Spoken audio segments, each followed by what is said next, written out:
Good day, children. How are you all? I hope everything is fine with you all and with your family. As COVID cases are increasing rapidly, try to be more cautious, children. Try to follow the safety measures given by the government wisely.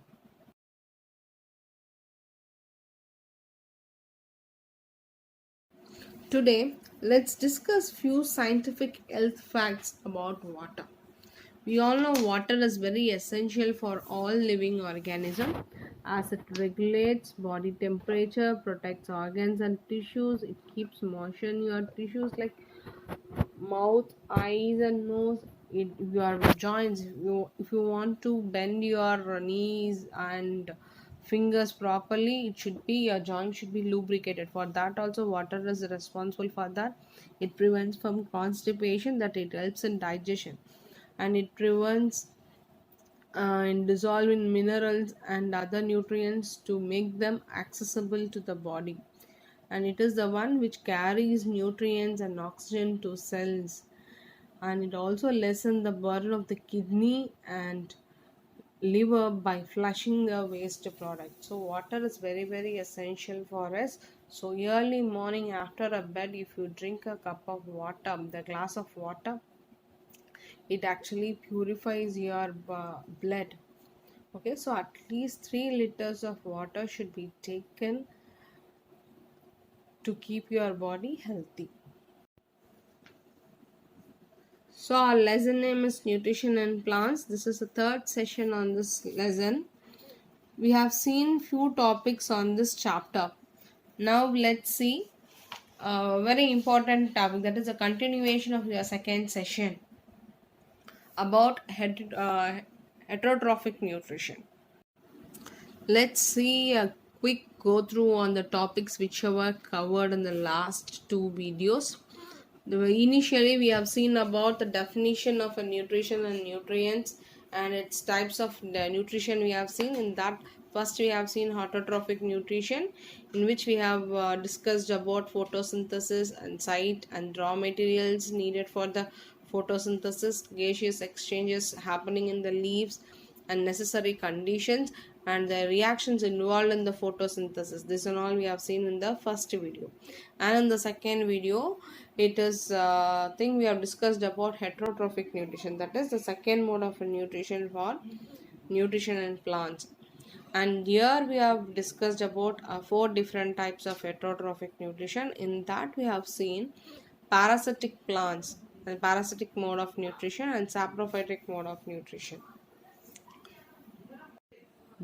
When an organism depend upon other organism for the nutrition, it is called as heterotrophic nutrition. This heterotrophic nutrition has a combination of two words, hetero and the trophs. Hetero means others and the trophs means nourishment. If organism is going to depend others for their food, you call them as a heterotrophic nutrition.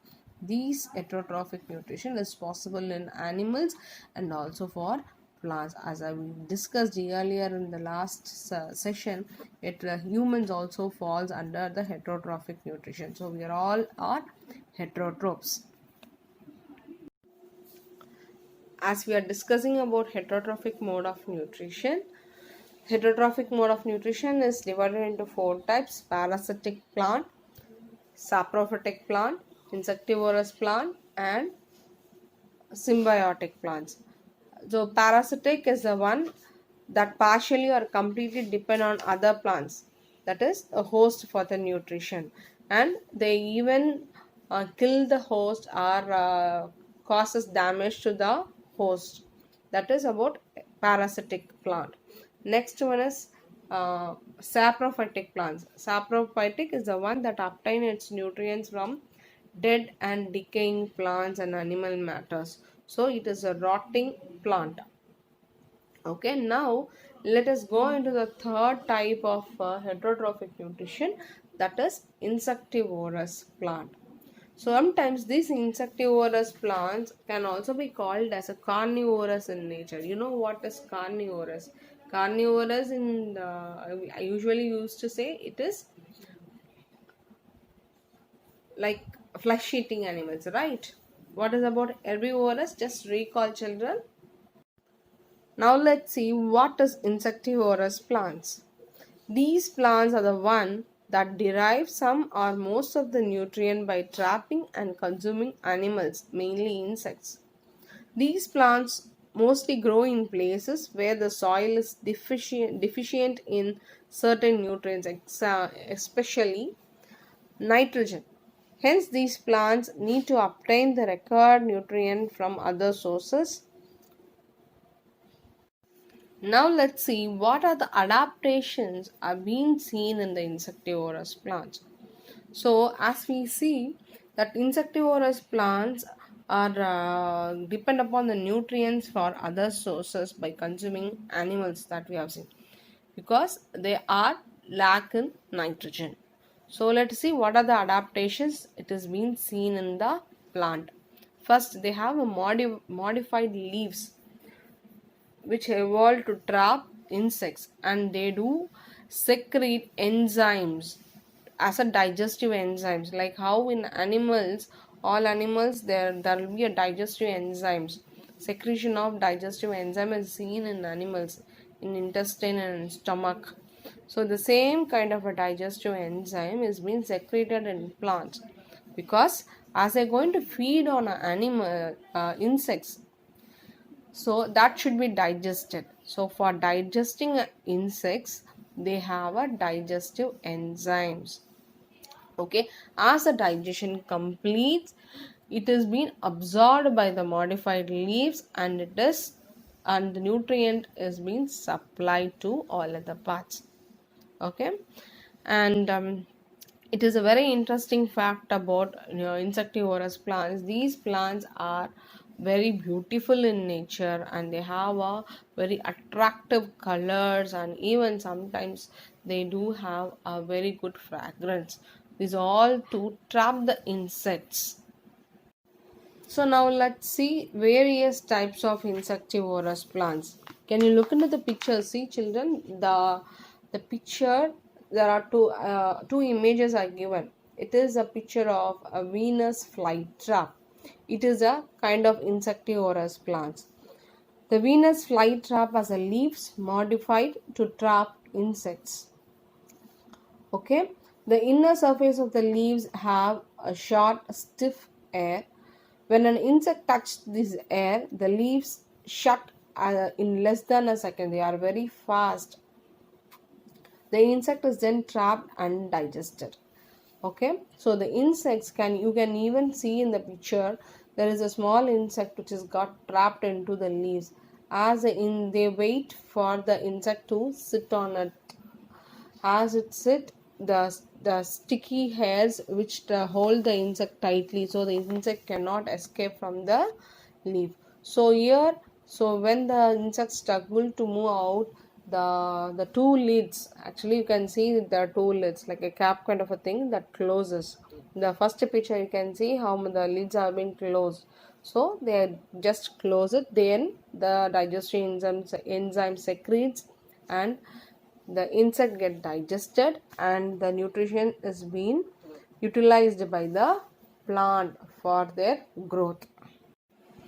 So in this picture, can you see the insects how it is getting trapped? Okay, the plant wait for its turn, and if the insect sits there, it within a fraction of a second it closes the lid, so insect cannot escape from its trap. Slowly the digestive enzyme secretes and it digests the insect. So from the insect they are going to trap the nitrogen requirement. So plants need nitrogen. Nitrogen is the nutritive element which is needed for all the plants for their growth. So plants are going to get the nitrogen supplement from the trapped insect. So here we have another beautiful plant. So this plant is called as a sundew because of the structure. Okay, and even it can also be called as fly paper traps. So these sundew plants have a long thin structures. You can see there called tentacles. Can you see a small, a fine red color tube kind of a thing? At the end of the tube, they have small bubbles kind of a thing, which looks like a dew. Okay, so it looks exactly like a dew when it reflects by the sun. So these dews are a trapping instrument for them, so which have a drop of sticky substance called mucilage. You can even see there. Okay, when an insect lands on the plant, so on the dew it gets sticks to it.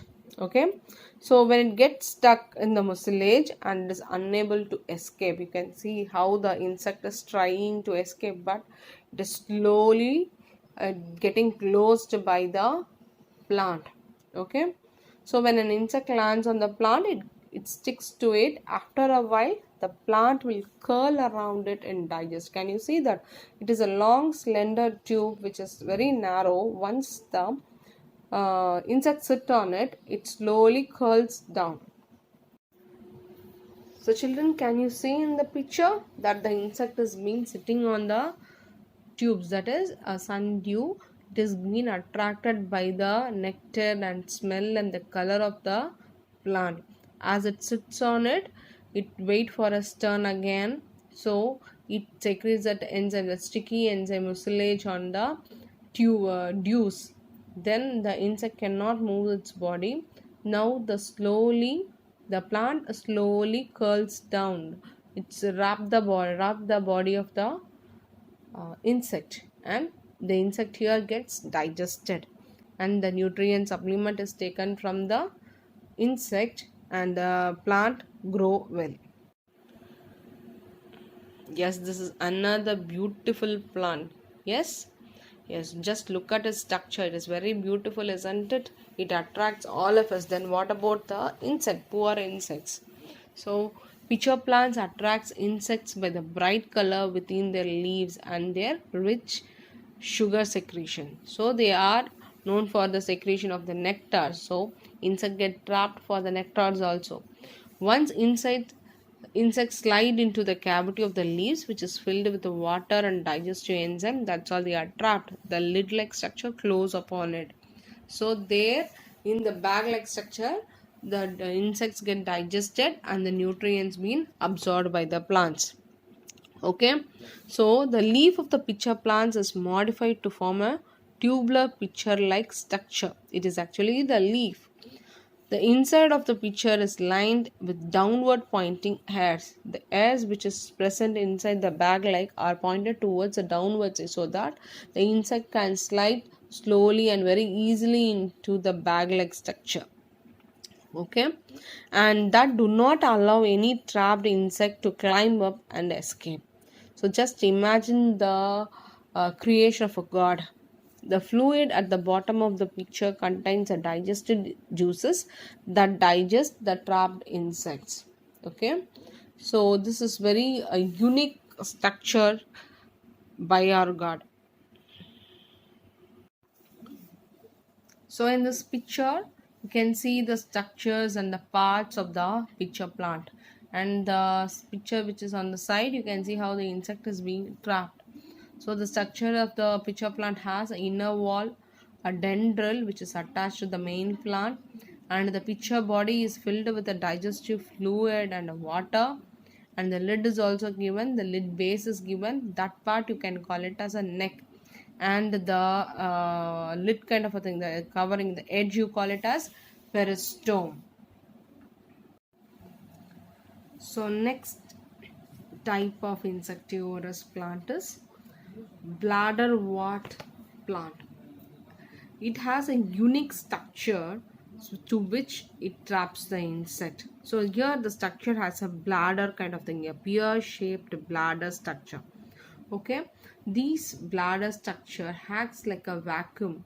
Okay, so it's going to suck the food like a vacuum and digest it for their nutrients. These plants lack roots, and they site in mud and dangle bladders in soil or float freely and hang bladder in water. Okay, so which act like a trap doors and suck in small insects in less than a second. So these bladders acts like a trap doors and suck a small insect less than a second. So again in this picture you are seeing the close view of a bladderwort deer plant. So can you see the bladders, how the bladders are sucking the insect? Okay, it's as I told you, it is a trap door. It sucks the small insect in less than a second and gets stuck. So the insects are getting stuck in the bladders. Okay, so children, we have seen different types of insectivorous plants which comes under a part of heterotrophic nutrition. The first one we have seen about Venus flytrap, then we have looked into the sundew, then Plitcher plant, last we have seen a bladderwort plants. So I hope you all enjoyed the visuals of the plants, how are they are going to trap the insect, how they are used it. Okay, I hope it is interesting for you. Now in this picture you can see three different diagrams. The first one is cross section of a leaf, and along with that you got a stomata, how the from the leaf you got a stomata. The second picture you have two different stomata, one is closed stomata, the other one is open stomata. The third picture what you are going to see is a site of photosynthesis process. So all the diagrams are going to be your home assignment. So you are going to draw these diagrams neatly with their label on your rough notebook 2 times. Okay, I hope you all enjoyed this session, children. Thank you.